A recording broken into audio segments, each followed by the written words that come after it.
Hey, first grade, welcome to another week of Sentence of the Day. This week, our story is called April Fools. I know we had April Fools last week, but this week, our stories are going to focus all on that. Let's go ahead and take a look at the words that we might be using in our sentences. Suddenly, Lisa, Miss Brown, out, up, and yelled, laughed, jumped. Ooh, I can't wait to get started and see what's going to happen. April Fool's Day, the day for pranks and tricks and jokes of all kinds. So when April Fool's Day rolls around, be careful. Watch out. Someone might play a joke on you. That's what happened to Adam. He was walking down the hallway in school and his big sister Lisa hid behind a door. She watched him approach and giggled quietly. Adam jumped out of his skin.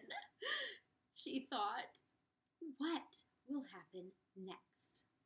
Okay, well, she's hiding behind a door and she sees him walking and she thinks he's going to jump out of his skin and that means get scared. Oh, I wonder if she is going to jump out behind the door? Let's see. I could say suddenly Lisa jumped out. Well, if she was just jumping, that might not scare him. Maybe she jumped out and yelled? Yeah, okay, let's add that to our paper. I'm on a new page in my notebook, and it doesn't have to be a notebook. We know this. It can be a piece of paper, but we are definitely going to use our handwriting. And I'm going to say suddenly, and remember, I'm starting at this pink line right over here. Suddenly, Lisa jumped out and yelled. Okay, and I added a little comma right here after suddenly. We're not super going to be learning about commas in first grade, but I put it because a comma would go there in a sentence. And it just means you kind of pause. Because I don't say, suddenly Lisa jumped out and yelled. I say, suddenly Lisa jumped out and yelled. So there's just a teeny tiny pause. But we won't get too worried about that. Okay, the first thing I need to do, separate my subject and predicate. That's my who or what from my doing telling part. And I'm going to separate it right here because who is my subject? Lisa. Yeah, the whole sentence is about Lisa, okay? Now, suddenly can go with my subject, but you don't have to underline that in red. Now, what's my predicate? What is Lisa doing?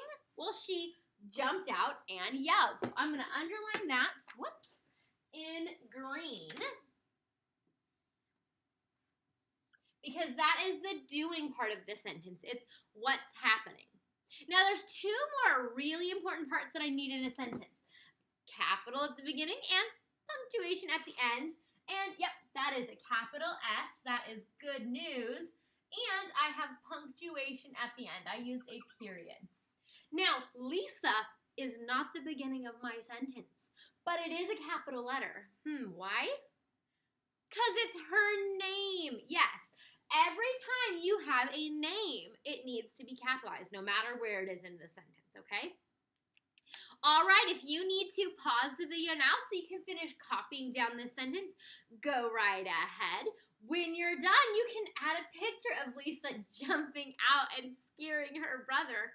When it's all done, make sure you take a picture of your notebook to turn that in on Seesaw. And, of course, when you're done, push that green check mark.